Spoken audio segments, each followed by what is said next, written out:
citizens of the world, this is Fu Manchu. The Times Literary Supplement this year, in a review, said that no other 20th century fictitious villain lingers in Western media consciousness quite like Fu Manchu. He's cruel, callous, brilliant, and the most evil and dangerous man in the world. He can speak any language, and he's like a martial arts expert and a master poisoner. A pint of this would be enough to kill every person and animal in London. He's just like a kind of all-round super villain. And Fu Manchu is the realization of all your worst fears about the Chinese. We have only 6 months to gather the most precious and closely guarded ingredients in the world, and ingredients that will make up my new elixir vitae.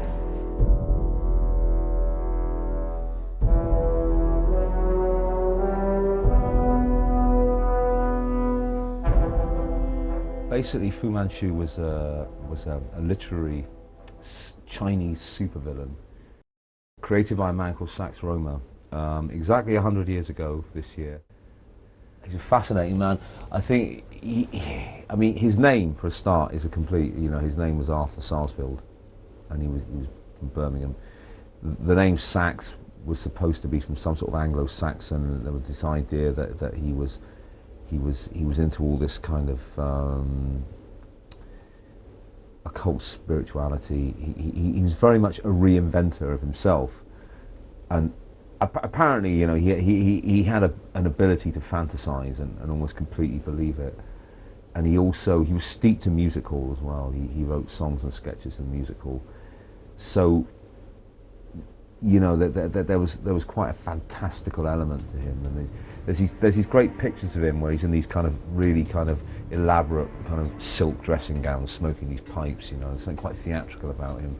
And he wrote. I saw one professor talking about his writing, and I think this is very accurate. His writing has a dreamlike quality to it. He writes like he's in a dream. It's this incredible kind of lurid, fantastical world. Actually, an amazing writer in many ways.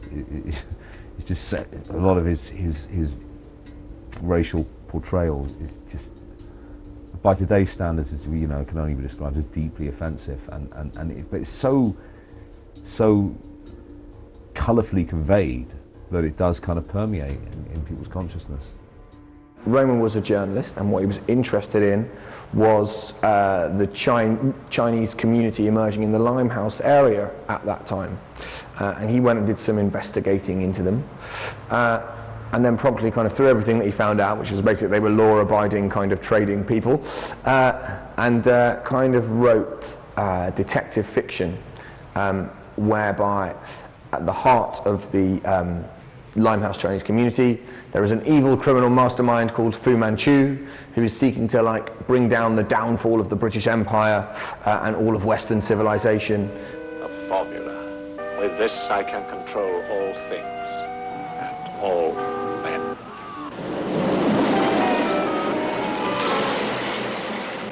Then Fu Manchu is here in California? Precisely. But Nayland, I thought you'd run him to earth in Burma. So did I. So did the Foreign Office. But I failed. His aim, world domination by means of the most deadly substance known to modern science. The character of Fu Manchu, this kind of inscrutable Chinese master villain, has kind of had other ramifications as well. Ming the Merciless, lots of the Bond villains. I mean, Fleming quite openly admitted that he stole a lot, his characters from Sax Rohmer's depiction. So I would say that television is kind of what's kept the Fu Manchu mythology more in the air than actually the books themselves. It's just kind of fear of the other, isn't it? It's always about a fear of what you don't really know that much about. Rather than seek to try and understand it and find out what the truth of the matter is, people kind of just instantly start to clam to the simplest, most obvious stereotypes and gut reactions, which are very rarely the truthful ones. Fu Manchu, among other things, is an adept brain surgeon. By operating on the frontal lobe, he kills that part of the mind controlling the will. Thereafter, anyone so operated upon becomes his abject slave. Rohmer was very much playing on that kind of morbid fear of the Western world being swarmed by Chinese people. My earliest childhood memories really were watching Sunday afternoon, watching the Christopher Lee Fu Manchu films, and as a half Chinese kid watching a white man pretending to be an evil Chinaman was very strange. Excellent. And when the crystals are released into the tunnel, they will die. I don't think there's another racial group who are portrayed quite as badly as East Asians, in my humble opinion, in Western media, and that's what the play's about, really.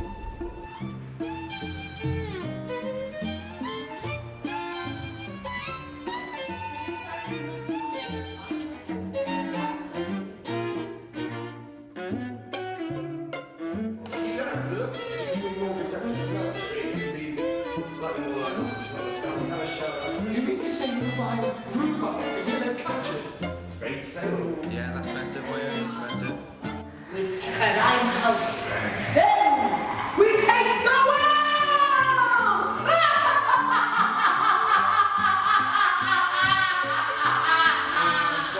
The thing that makes it prescient is that we still have that great fear about the Chinese. We still have that attitude towards China as a nation, and for some reason there's a dark malevolent force which the enlightened West has to deal with. But the fact is that's actually a way of thinking that's gone on for hundreds of years. The Chinese were always suspicious because they had their own dominant civilization.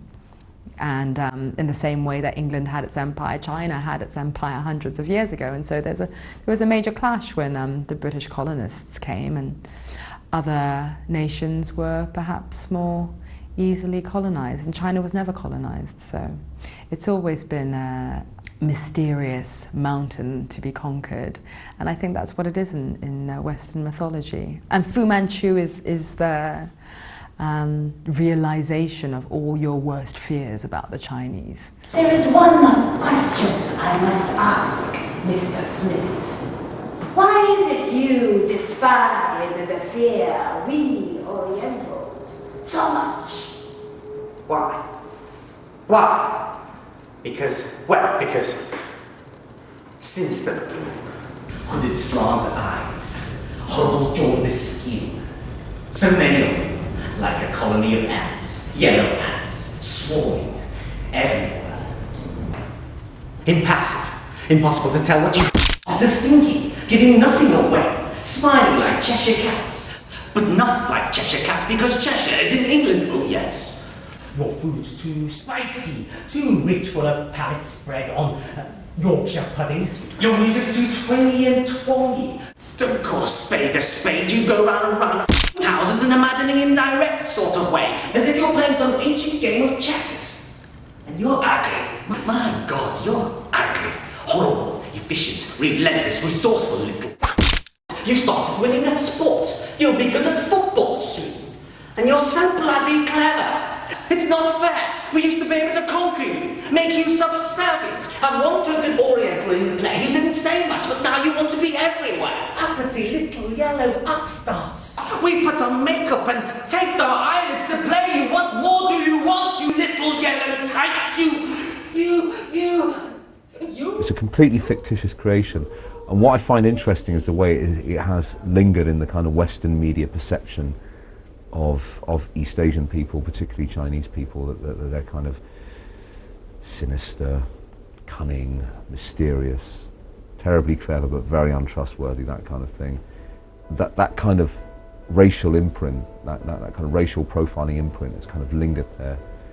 And you see it so often on kind of films and TV, and it's a trope that still lingers. So I wanted to kind of satirise that, basically. And kind of point it up, and you know, see so we can see how ridiculous it is. The tale of Fu Manchu. His skin is yellow, his eyes are skewed. He wants to make a wheel, but he doesn't play by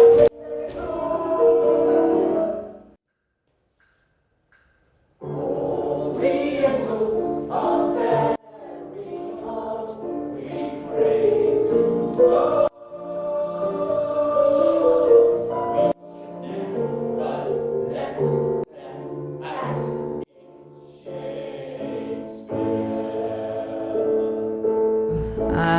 been played by a host of white males, sort of pseudo-classical actors, both British and American. I think Christopher Lee is probably the most famous Fu Manchu. Boris Karloff played Fu Manchu, but I don't think it's ever been played by a woman before. Daniel was looking at the interpretation or imagining of Asian men as being very feminine and very slight, and there being something feminine about the Asian man. So I think he wanted to rip that up a bit.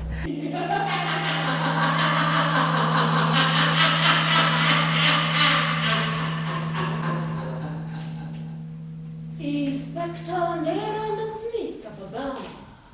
At long last, we meet. And at long last you die, you filthy yellow toad! You English are so leadenly predictable. Oh yes? Well, how about this then, Snitty? You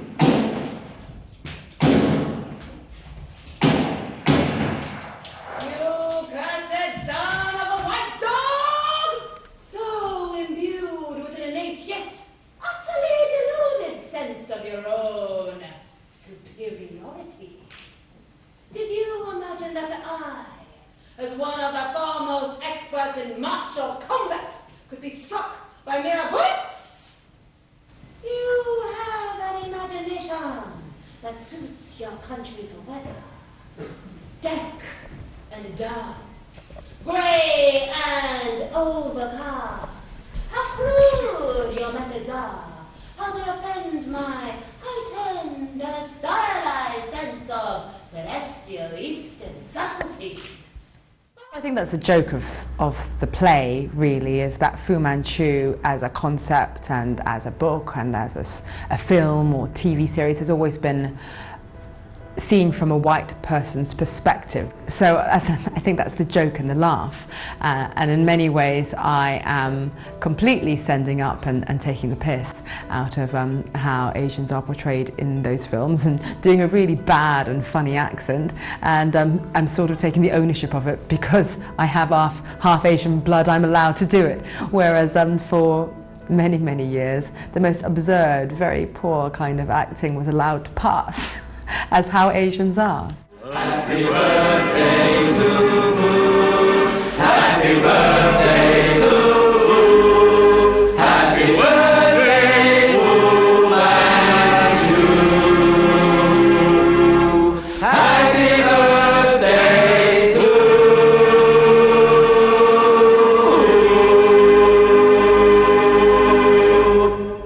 Fu! Tongue! Yes, master!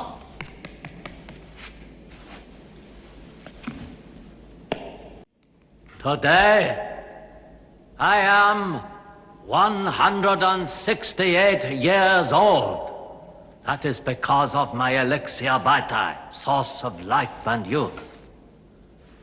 Bring forth the elixir vitae and let me drink.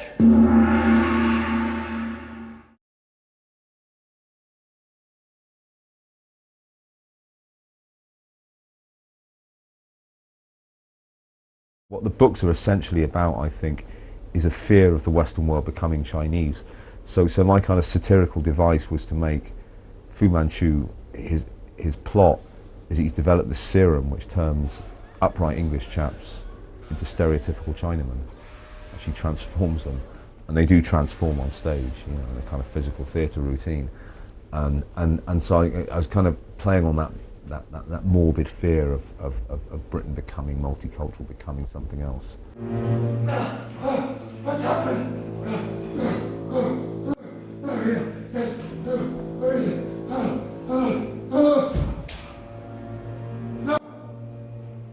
No! But how can this be? It's a fate worse than death. God help me! I'm Chinese! So to have the characters almost commenting on what they are, it's like we do have Fa Lo Soi in the play, and to have her kind of comment on that whole kind of trope of the Oriental dragon lady, kind of seductress sex kitten, you know, to have her kind of comment on that and send it up, and have Fu Manchu comment on the fact that he's this iconic villain. So that's the way I've kind of treated it, basically, yeah. My name is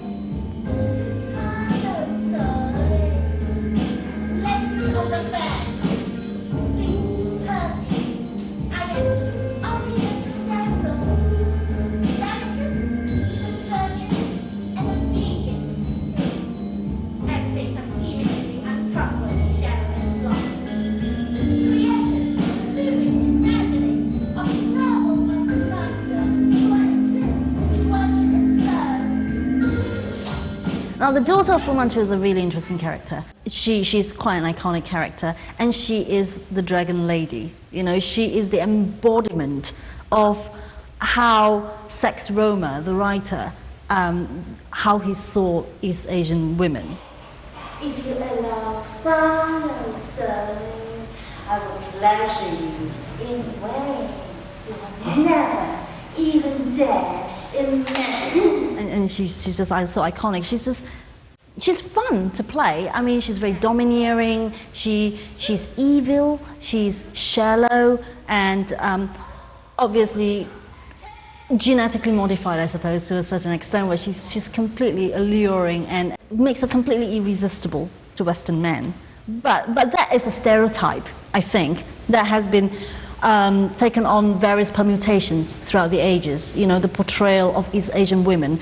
For me, I think that's terribly interesting, because when you see East Asian female characters on TV or film in the West, they often get to play prostitutes. You know, it's always, there's something very sexual about them a lot of the time.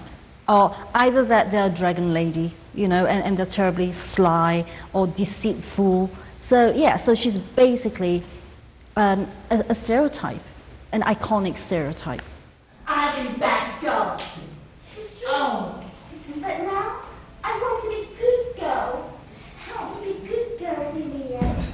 Convert me to your Western ways. Teach me to eat potato and spotty dick with a knife and fork. I long to complain of the weather all day and adopt a casually superior attitude towards other races. Teach me to go abroad and demand people speak my language. Be my missionary in the missionary position. Please, leave me on. Please. Oh, you are too lovely a creature. Ah, devilishly intoxicating. Ah, a man could lose his mind to such a woman as you. I mustn't. I mustn't. Oh, God help me! Oh, but I must succumb!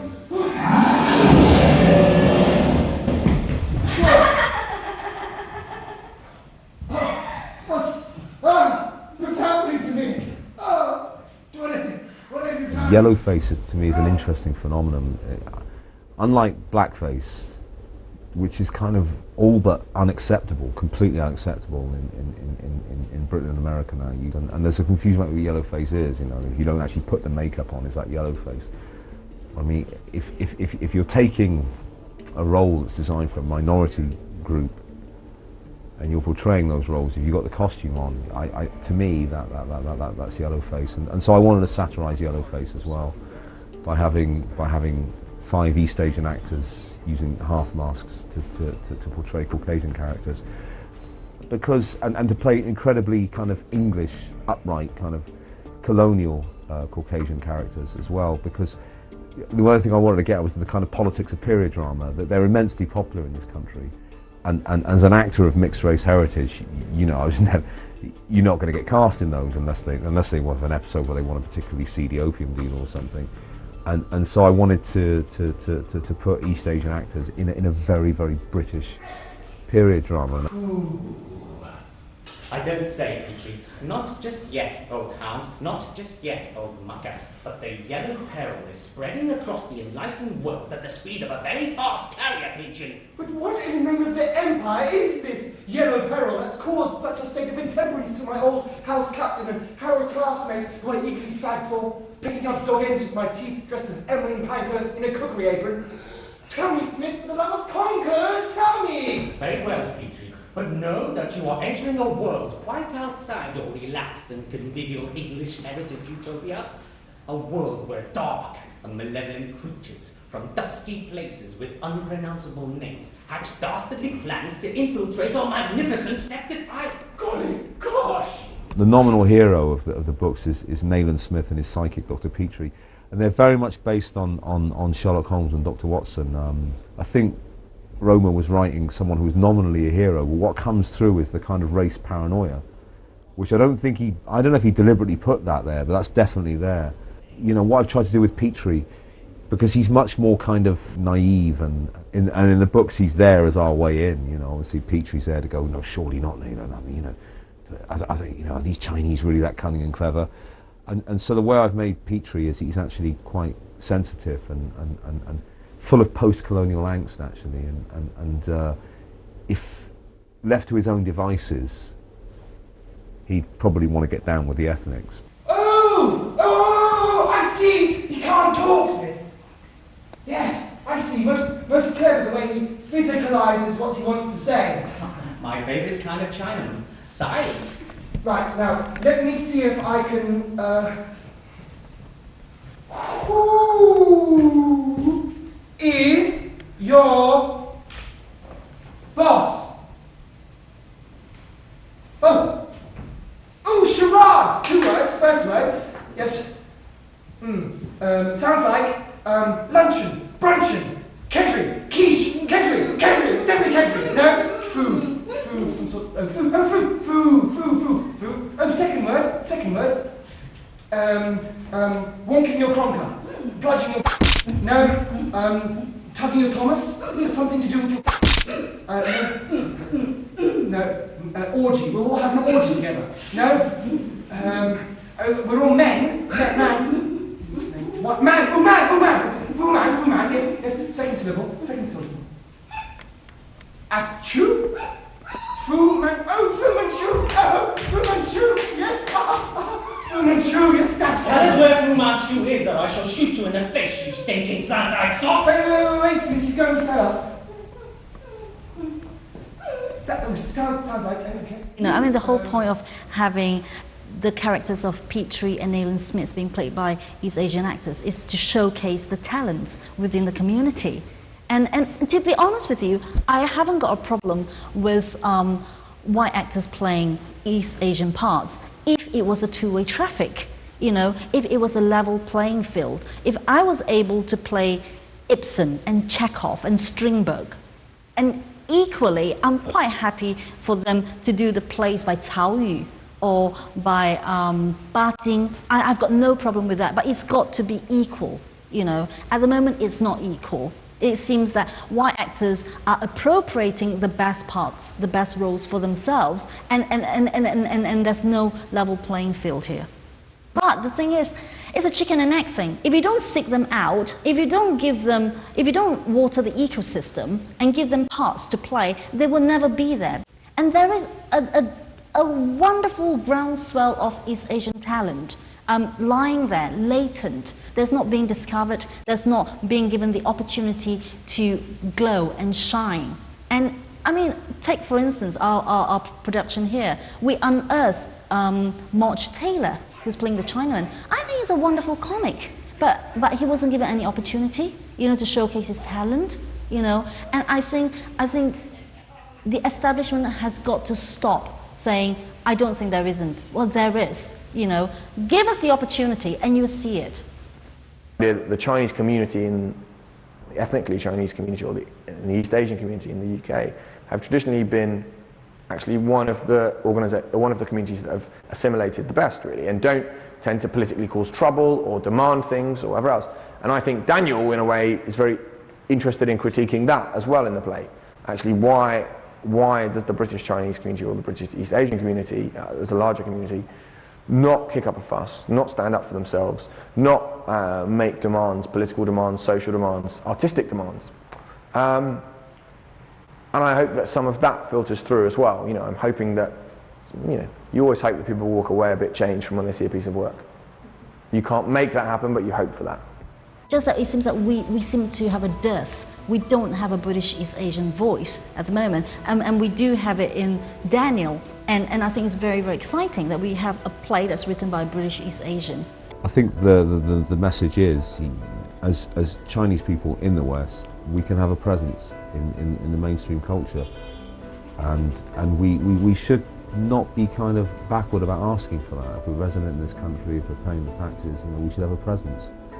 Because what we have a tendency to do is kind of want to put our heads down and kind of not get involved, and say, well, it's okay if white people want to dress up with silk robes and pretend to be Chinese. That's absolutely fine. It's not. It's that's we should be doing that. Basically, we should be doing our stuff, and integrating.